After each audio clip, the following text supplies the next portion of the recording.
This is Jen from Silver and Solo. She managed to monetize her YouTube channel in just 10 weeks and grow it to over 40k subscribers so far. I was instantly hooked because all of her videos looked so raw and almost unedited and just super different from the usual hyper-edited marketing content you see on YouTube. And I truly believe that there is a clear shift in what content people prefer to consume.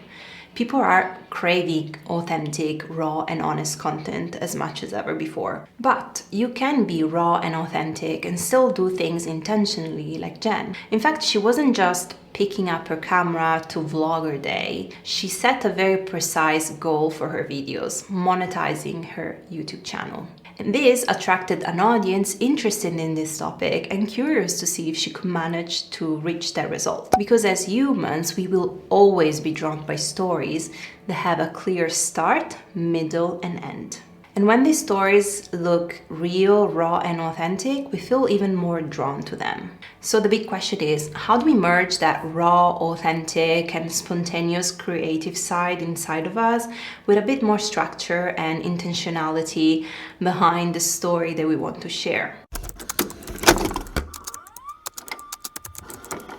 Before you press record to create your content, first ask yourself, why am I planning to document my journey? The intention behind documenting your journey sets the entire vibe of the content. Like with Jen's video, her intention is super practical, monetizing her channel and showing her audience that it's possible to make a living out of a side hustle before retiring. But what if your intention is, for example, to show how you can live an abundant life without cluttering your life with too much stuff?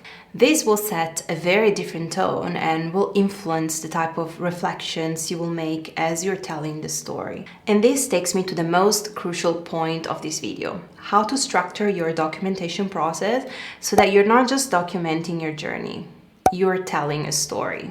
Let's take Casey Neistat's legendary vlogs as an example.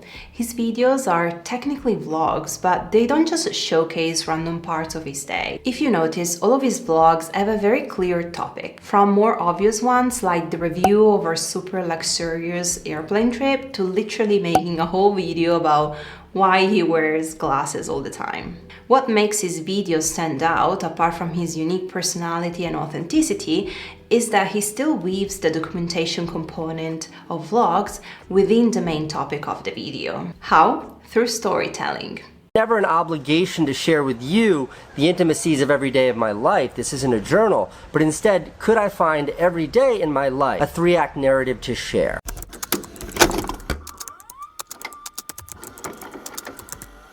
Any good story is divided into 3 crucial parts: setup, conflict, and resolution. And this narrative is the very same basic narrative all fairy tales and movies follow to keep you hooked and genuinely interested till the end. First, the setup, which means giving context to your story or creatively introducing the story you are about to tell. For example, in Casey's video about why he wears sunglasses all the time, he starts the video with a mini scene where he's taking his daughter to swimming classes. And guess what? He's wearing his sunglasses as he's heading to the pool, which seems like the perfect setup for a video that is all about why he wears sunglasses all the time. And this creates even more intrigue in the viewer, waiting for the story to unfold. Then at some point in the story comes the conflict, the breaking point where the main character faces a challenge. And of course, you may not come across a super dramatic challenge every time you document your life,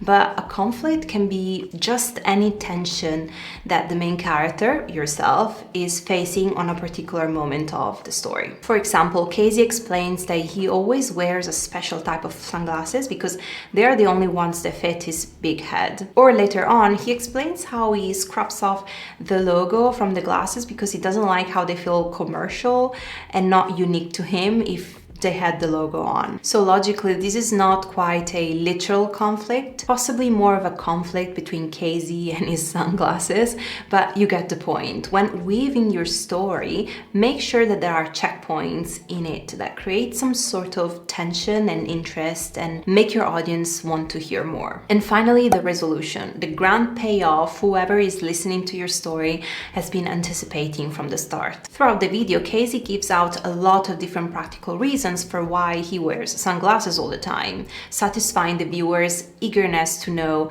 the answers to the big question of the video. But in the end, he closes the vlog simply by saying, I think I just like my glasses. That's it. And that right there, in its all simplicity, is the end of the story that matches Casey's authenticity and unique style perfectly.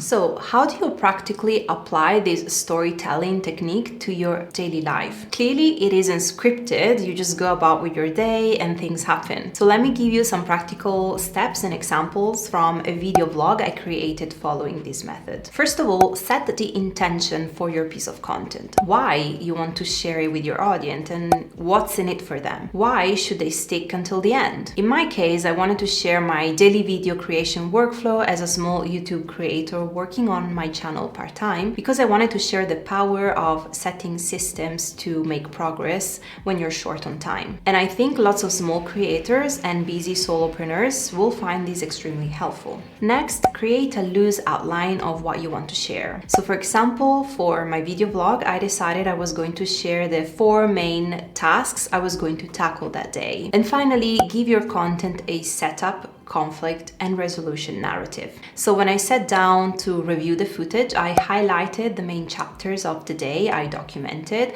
and the challenges that cropped up during the process. Then I set out some time to get back to my loose outline and write my thoughts around the resolution of those challenges. How did I overcome them? Is there a deeper meaning behind that I could share? I then filmed myself discussing these challenges so I could provide my viewers with small resolutions throughout the video and the final big resolution at the end. I did this with a voiceover behind some existing B-rolls I had filmed, but you can always just record yourself talking to the camera, expressing your thoughts as you go on with your day. And so even though I didn't film the footage chronologically, it'll make sense when I edit it, as the narrative will come together following my outline.